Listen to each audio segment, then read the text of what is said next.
As we usually say, good afternoon, Europe, good morning, America. And we're here, Daryl Ullman and Alexander Gorev, which is me, from SAMexpert. And here you can find our QR code that goes to our website. And we will start this live straight in, talking about Microsoft licensing update, and then we'll switch to the Q&A session where you could start asking your questions about, well, anything around Microsoft, whatever questions you have. I hope we can answer them. And we'll begin with the update itself. And you may already, if you follow Microsoft and their updates, you may have already seen that this month in particular is not, what's the word I'm looking for? It's not very exciting. Not very exciting. Daniel, I can see you, by the way. You switched yourself off. It's not very exciting. It's not very much fun. There are 5 updates. 4 of them are from the 1st of July and the 5th, June of this year. And the 5th update is a correction to the 4th update that was just released today. And I'll show you that one. It's the only product that was changed in June. Nothing else was affected. And it's Microsoft Defender for Endpoint P2 for students. So it only affects educational clients of Microsoft. Effectively, on the 1st of June, it was added to MCA or CSP, and it stays there. That's all fine. There's a clarification that it's an add-on license that requires a subscription to A5. So a student that gets that license needs to first have an A5 license assigned to the same user. And what they also did is on the 1st of, probably by mistake, on the 1st of June, they added it to the student use benefits, and today they removed it. That was it. So essentially, all you need to take out of this is that's this product for students that requires A5. And you can only buy it through CSP. It's not available in any other channels. So there we go. And the rest of it is basically terms updates. So for example, this is another update to Microsoft Azure AI, OpenAI services, how they use your data, how you may use their data. It's all about the mutual terms and conditions of what can AI do with your data and what you can do with the data and the models in the AI. It's actually quite a long document. If you're interested really in privacy, security, or developing applications around OpenAI, then by all means, go to the product terms, go to the OpenAI service terms, and just read them carefully line by line. It's a pretty long document. This is only an update that they released this month. There's an update they didn't talk about. I mean, it's not really a new update, but they've changed finally the name of Yammer Enterprise. So goodbye, Yammer Enterprise. Hello, Viva Engage everywhere. This correction is not mentioned in the updates, but it's there. So just know that the nightmare with product renamings, which happen almost every month, it's still there. It's not stopped. It continues. One of the, by the way, things that I learned today is that Microsoft may soon rename Power BI, rebrand it. Let's see. Let's see what will happen. There's a couple of new Azure Core services mentioned. Again, does it affect a lot of clients? Probably not. So it's more of a technical update. Another thing that they've added Microsoft Sentinel to the privacy and security terms. And one thing that may be important for you, if you are in the EU and you want to use Microsoft Sentinel, then in that case, the data from the EU stays in the EU. It may be quite important for European clients of Microsoft that use or plan to use this particular product. So there you go. It's another update. Azure Maps. So because Azure Maps is basically being amalgamated with Bing Maps, there are multiple changes to the terms of use of Azure Maps, which only affect application developers. If you develop applications with Azure Maps, Again, go to the Microsoft Product Terms website, find these terms, read them carefully because there are a few interesting limitations that are currently very clearly and openly stipulated. For example, as you can see on this slide, I don't have to repeat what's written here. It's pretty obvious.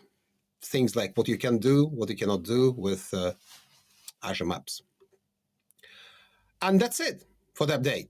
And in particular, we have probably three things that I'd like to discuss with Daryl, and maybe even pass it on to Daryl. Is we have Microsoft's New Year coming, which is not as for every normal human being. It's not 1st of January, it's 1st of July, which also happens to be my birthday. So hello. Yeah, I was born on the no, actually no. Microsoft placed their financial year on my birthday because I was born much earlier than Microsoft was created and incorporated. And yeah, let's start with this, Daryl. Do you want to say a few words about what we should do, what we should expect about the 1st of July? Yeah, absolutely. So let's start off with those organizations that are closing off their contractual renewals coming June. So for those of you that are closing off the year, this is a very um, engaged month of discussions and negotiations with Microsoft. And my recommendation for those of you that are still negotiating is don't be intimidated by any type of threat that Microsoft puts on the table because they have become super, super aggressive in their approach on time renewal and on potential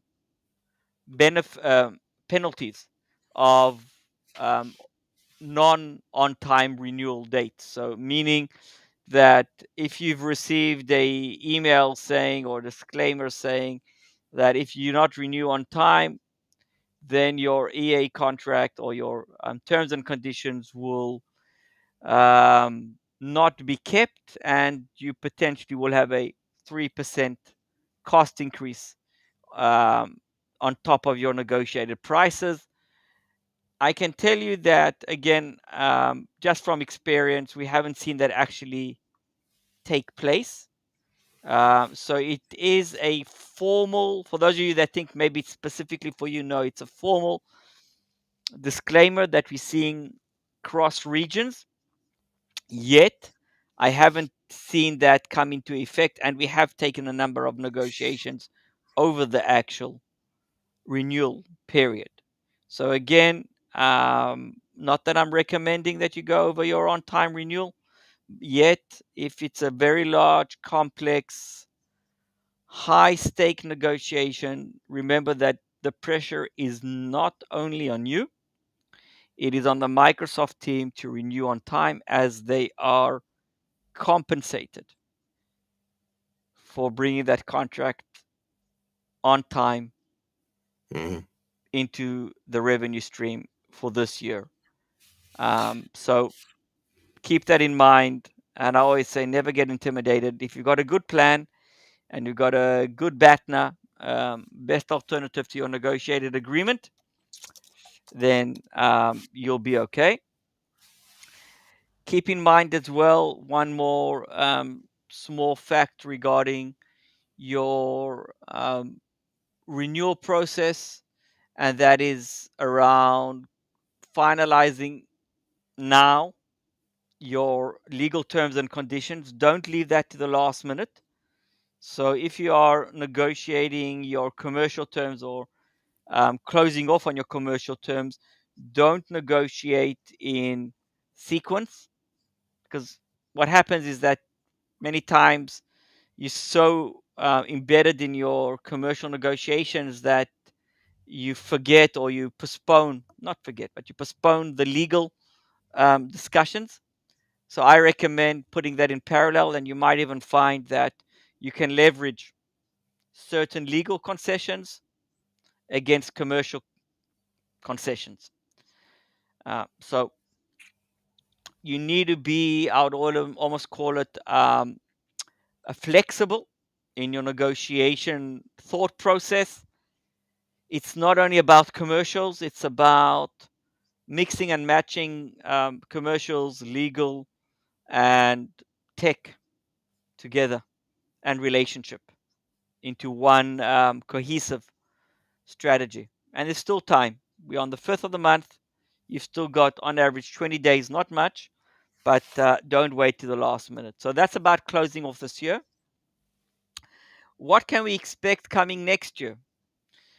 I would almost say more of what we've seen this year, and that's around um, hardball negotiations around E3 and E3 components. So Microsoft is again continuing that push that we've seen, moving organizations from E3 or E3, E1, and all the Fs, fantastic Fs, trying to push everybody up the ladder. The holy grail is still E5 plus. Plus what? Plus Copilot. Nothing new there. I don't think I'm saying anything that you don't know, at least for those that have negotiated this year. But those of you that are coming off 3 or 5 year agreements, coming next fiscal year, this message is for you. If you're on an E3 platform or profile plus add-ons, just be aware there's going to be a hardball aggressive push to E5, and on top of that, a certain amount, not your entire organization, but a certain amount of co-pilot adoption. Really key. Those of you that are on E5 and you continue on E5 and you're going to be adding on co-pilot, then you can expect on average around a 50% price increase. Again, depending on a 50% price increase per user. Again, depending on how wide you want to take this. But you need to just really be aware, again, economically. Economically, you need to be aware that Copilot is going to drive up your overall IT slash Microsoft budget considerably. You need to prepare for it. I'm not talking about good, bad, or ugly about Copilot. I'm into the economics and to the bottom line. So you need to prepare, again, finance. You need to maybe tweak your budget. So if you're preparing your budget for 25, then you need to take into consideration potential a, a, a percentage of your users that you will want to migrate to Copilot, again, potentially. And you need to take into consideration about a 50% increase per user that you attach Copilot to. If you're on an E3 and you're attaching Copilot, it's actually a much higher expense because, again, Copilot has no tiers. It's a one price fits all. And again, it's relative to your overall cost. So if your cost for E3 is less than E5, then of course the corresponding price increase is going to be higher. For E3, again, prepare for that and prep your budget or adjust your budget as needed. Again, for those of you that are coming off 3 or 5 year agreements, if you are one of those unfortunate organizations, and I'm saying unfortunate, and you had a decreasing discount structure, something that we've seen very often for organizations that adopted E5 3 or 5 years ago. Again, I'm saying 3 or 5 years because there are different types of lengths of contracts out there. And what we've seen are this year, a lot of organizations came off declining discount structure contracts as Microsoft was highly incentivizing E5 a few years ago. And part of that was to provide high discounts first year and then decreasing discounts and a low discount exiting the contract. Expect, again, I'm talking about what you can expect that the discount level that you're going to be negotiating from is going to be your exit discount, not your average or high watermark discount. So again, these are just little points for you. They are of considerable value. Yet you need to understand them in advance for the sake of preparing your negotiation strategy accordingly. And if you weren't that individual that negotiated your previous contract, then please learn your contract. One of the most important critical pieces of preparing is building up or understanding what that structure of the contract looked like, that historical view of your discounts, and then prepping for what if scenarios going forward, and everything that you know can be used as part of the negotiation strategy going forward. So that's on a bit about um, Copilot that I wanted to just interject into the 2020 Microsoft fiscal year 25. In addition, we'll continue to see, I would almost say, a increase in um, Azure focus from Microsoft. So those of you that are not there yet, you'll find that at least you'll see that the discussion is more around the Azure contracts as the budget and the overall spend on Microsoft has shifted drastically from EAs to Azure. Um, and we are seeing many organizations that their relative spend is 1 to 3, meaning Azure spend is 3x, 4x, 5x more than enterprise agreements. So you can also understand where the emphasis of Microsoft is going and the importance of, for Microsoft, of course, of having um, or growing the Azure business, because it's actually a more lucrative business, and that's where account teams are compensated on, and that's where potential additional benefits can still be achieved. So again, take that into consideration.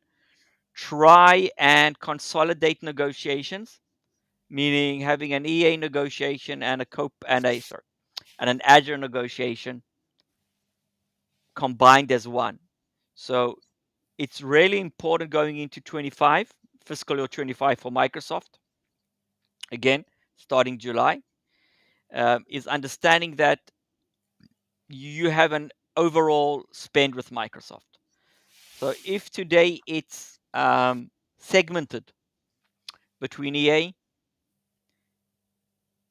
Azure, unified support, and maybe some other bits and pieces, it's critical as negotiations are getting really tough, really complicated negotiations. You need to come as one company and combine those spends into one cohesive negotiation strategy. That means you need to build up your negotiation story built on the 3 pillars of your main expenses. If you don't do that going into 25, you are losing substantial leverage. And this is learnings that we are taking from the last 12 to 18 months. Discounting on EAs is declining, getting really tough to negotiate. Again, um, small and mid-sized organizations are having a hard time negotiating, especially if they're not bringing something new to the table. Large organizations have still got leverage. I'm talking about 30, 40,000 user organizations. I'm using users because it's easier to use than spend. Again, on Azure, it's all about spend. Who cares about users? And Azure spend, Microsoft is entertaining discussions with organizations that are willing to commit 100, 150, 200, 300 million. So the numbers are, compared to the past, are huge. So if you bring 2-3 million per year on Azure, it's not that interesting in general. Yet again, it goes back to understanding what is your specific importance to that specific account team that you're dealing with, and in which geography you are negotiating. So if you're negotiating a 3 million euro a year contract in France, you're not strategic. But if you are negotiating a 3 million euro Azure contract, I don't know, in Saudi, or in I don't know, Georgia. in Georgia, or whatever country in Eastern Europe, um, that is strategic because you are in a so-called growth geography. So again, numbers have different importance based on which geography you're working from or your HQ is situated.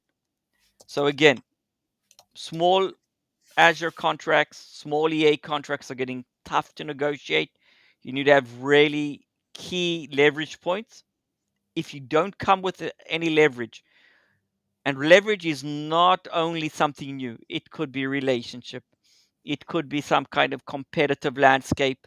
Yes, Microsoft still has competitors, um, or anything else, and there are multiple other areas of negotiation negotiables that we can discuss.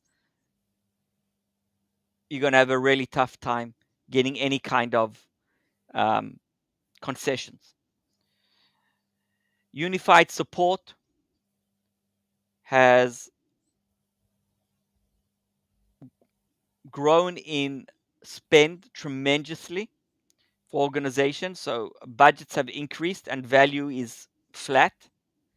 The reason being, again, just for those of you that are maybe are not acquainted with unified support structure, pricing structure, it is a multi-tier pricing model based on your overall spend.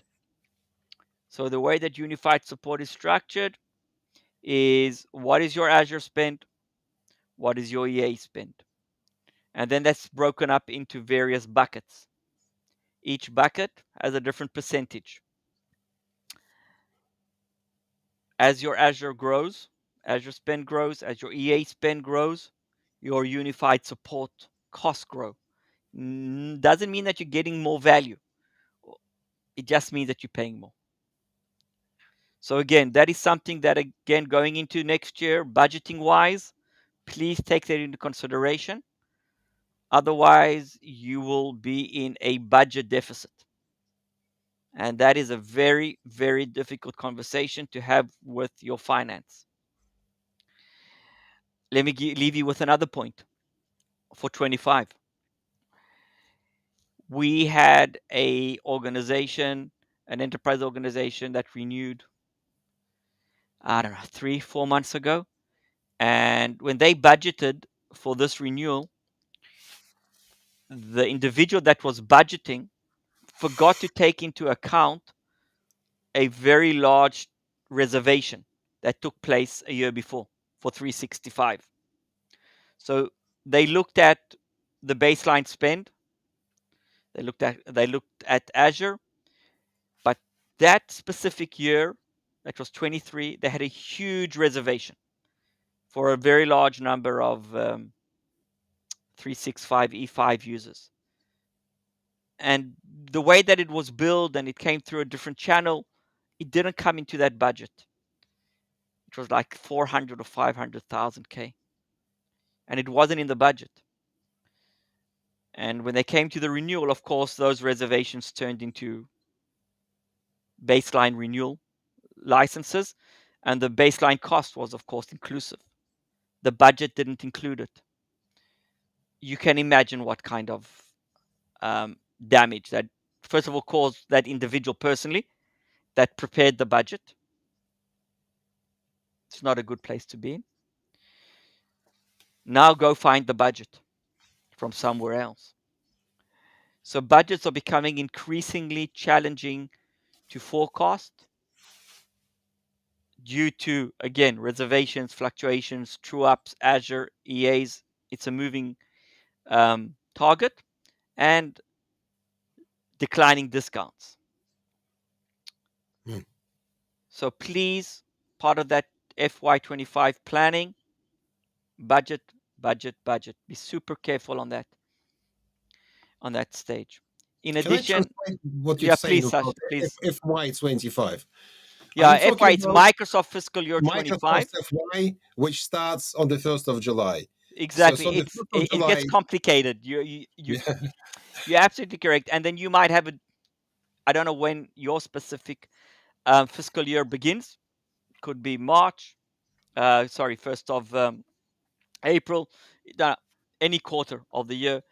So you need to just align that. And then when you're looking at budgets, there is the Microsoft fiscal year budget, and then is your budget, your fiscal year. So one of the things that I always recommend when we prepare for a negotiation is I want to see what that budget looks like, and revenue stream, not revenue, expenditure, depending on which side of the table you are, what that expenditure stream looks like from the organization's budget, because it's different, and then what it looks like from Microsoft's budget. And then we try and play around. And there are times when there are advantages to play that and move things around a bit.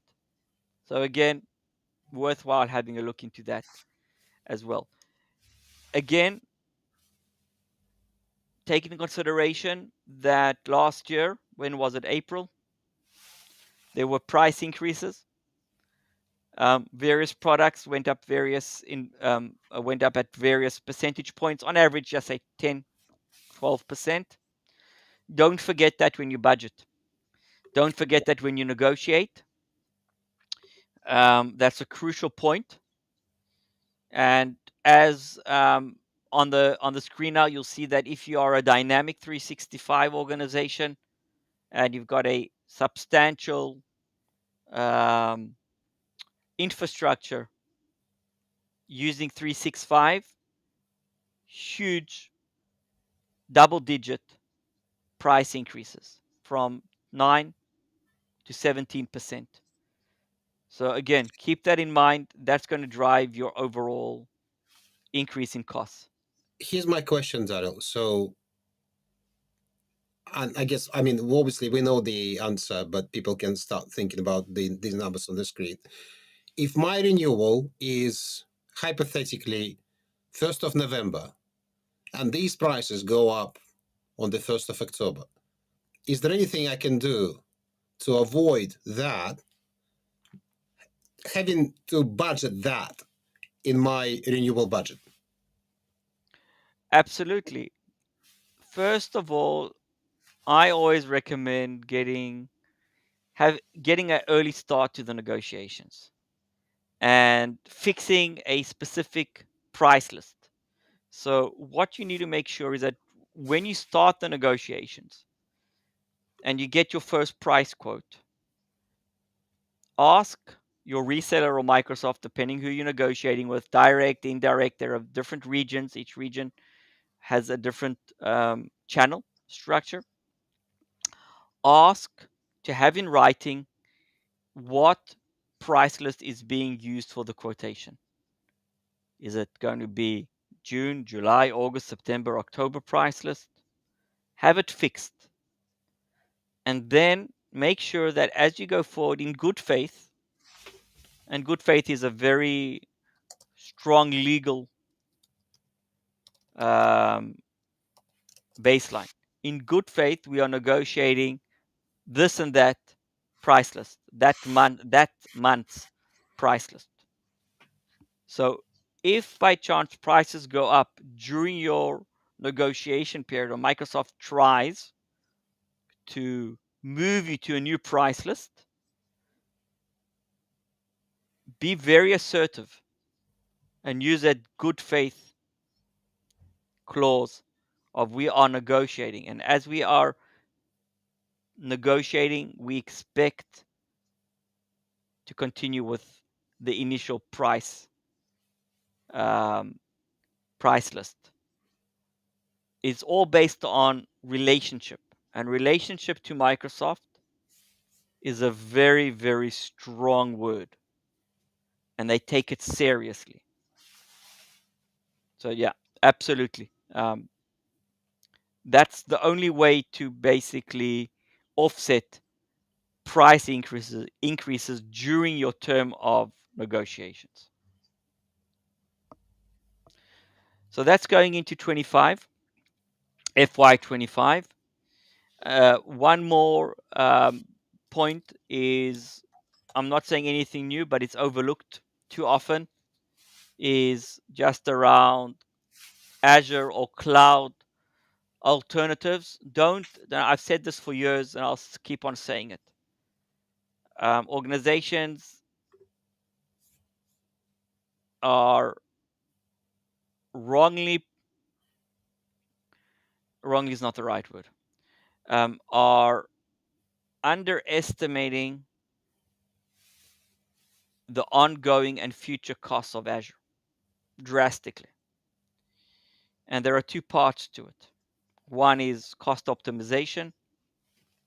Needless to say, you need to manage your cost on a monthly basis. Hopefully that's understood today and everybody's got that practice. And that's not FinOps. It's economic optimization on a monthly basis. So you have that in place. Yet organizations have chosen too often one hyperscaler or one cloud provider, causing substantial lock-in. I had a conversation today, a few hours ago, with an organization, and I could be very blunt, but I'm going to be very careful how I word myself on this call. Those who know me know that I voice my opinion very strongly. They, over the last 3 years, have based everything, the entire future, on Azure. They had AWS. They not only migrated everything off AWS, they announced to Microsoft that everything in the future is going to be Azure. They have pre-promised growth without getting any kind of return on that promise or that roadmap in advance. And now, when they are negotiating a renewal, basically Microsoft is saying, but you've got a 90 million you've got a 90 million commit that you've got no alternative. They didn't exactly say it that way, but that's what they meant. They Why do we need to know. provide you any kind of incentives? You're not going anywhere. Give us more than 90 million. Commit to 110, 120, then we'll have a discussion on what's that worth. So the 90 million that's already pre-committed because of consumption, not pre-committed, it's pre-planned, is worth nothing. 90 million is out the door. Now it's 120, 130, so let's commit more. If they would have kept, and I know that there are complexities around technology and disciplines. I understand everything. I mean, I've been in the tech business for almost 30 years. Yet, you need to keep your eye on alternatives and competition all the time. Otherwise, you're missing out on the economic bottom line of your investments and you're losing out. And at a certain time, it's going to start hurt. It's going to start hurting because budgets aren't endless, and CFOs will start pushing back. Cloud is not on-prem. It's not hardware. You can't just continue with the same hardware without investing for 5 or 6 or 7 years if you've got a bad year. The light switch is on. You can't live in the dark. So just keep that in mind, just from a conversation I had earlier today. Very painful from a bottom line perspective. I'm stopping. I know there's all kinds of questions coming in. Do you want to just moderate that, please, Sasha? We have a couple. So that was in relation to Dynamics. Mohammed asked, can I add 1 unit of Dynamics on the 30th of September? then probably, yeah, he probably meant to type in November, I will add all licenses to that subscription. It doesn't really work that way, does it? It depends on what channel you're buying that from. Either if so this language rather applies to CSP. Enterprise agreements work differently. You lock the prices when you renew. Yeah. So if this is about locking the price, just getting one unit in, I'm not exactly sure about the question, but assuming that the question is, can I lock in a price for one unit, and then if I need to increase or true up or reserve in the future, then I'll have that price fix? Yes, absolutely.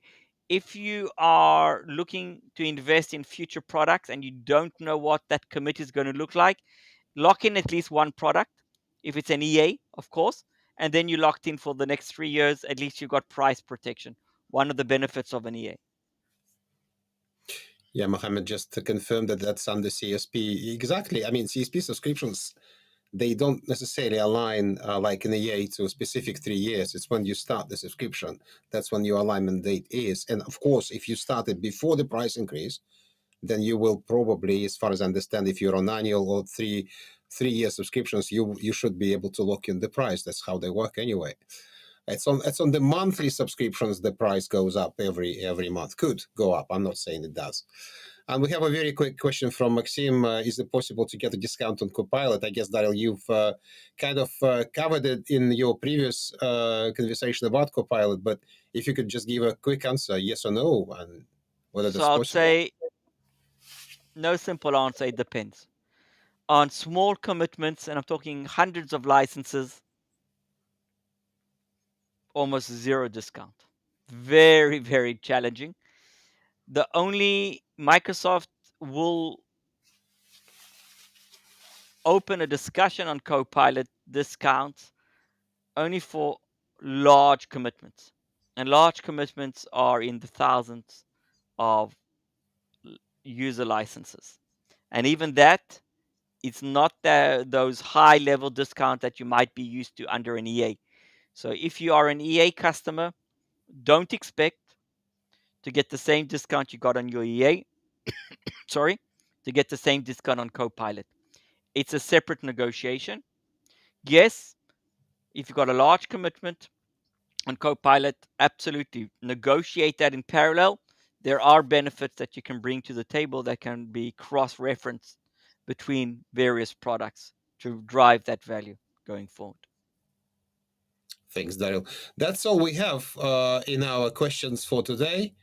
Well, I can say thank you everybody who's been with us today on two platforms. Actually, we're back to cross. What's what I'm looking for? Cross streaming to both LinkedIn and YouTube. So whichever platform works for you, you're always welcome to register on that platform. We actually have a question from LinkedIn. I just said we don't have any more questions. I'll take it. Can you negotiate Copilot licenses on a private equity level to cover multiple companies? That's not a trivial question. I don't know if you can take this, if you want to take this offline. Um, Depending on the structure of your organization, again, I'm not sure if we are talking about a uh, enterprise agreement with multiple affiliates. That's one structure that we can look at. And then is the commit going to be a total commit under one agreement, or are we looking at um, multiple entities under, just say, a CSP um, that are purchasing individually, but you want to combine the spend to leverage a discount structure for everyone individually? It's two different approaches. I can tell you that in general, it's easier to negotiate co-pilot discounts under an EA than under a CSP. General note. Hmm. And if it's multiple affiliates, you need to have the right structure in place in order to leverage the total spend. Because Microsoft, again, always remember that when you negotiate, it's the same for Microsoft, Oracle, SAP, for all the large um, vendors out there.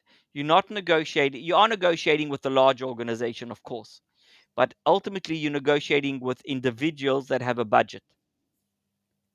And if they don't see the money, and the money is going to go to other pockets within the company, they're not going to put in that extra effort.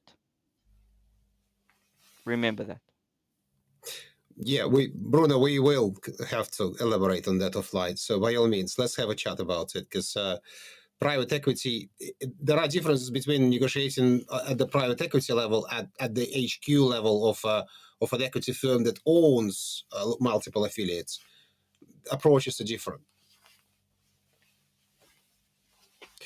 Thank you, everyone. Do you have any more questions? If not, then we'll wrap it up. I have to. What's what I'm looking for? Say thank you to you again, and we'll see you. So, if you're on LinkedIn, we have more events than on YouTube. Those are audio events. Please check mine and Daryl pages and our company page, SAMexpert.com, where we have all our announced events. We do invite people from our circles to those events as well. So just check your notifications. We may have invited you already to some of those. And the majority of the upcoming events are about service providers. But Daryl holds next week, exactly the same time, a masterclass on general negotiation with tech companies, all kinds of negotiation tactics. And what's the name of it? Dealing with dirty tactics in tech. It's dealing with dirty tactics and basically dirty tricks. Yeah, So it's going to be a 45, 50-minute session. Part of it's going to be just reviewing some best practices around dealing with those stressful and challenging dealings, and of course Q&A as always. Just answering some challenging situations and addressing them. So please yeah. join me. Thank you. Find Daryl on LinkedIn. Just search his name and check his posts, his events there. If you want to learn how to negotiate with technical companies. Thanks for the third time. Thanks everybody, and we'll see you soon on our next event. Thank you, Cheers. everyone. And thanks, Daryl. Cheers. Thank Bye. you very much.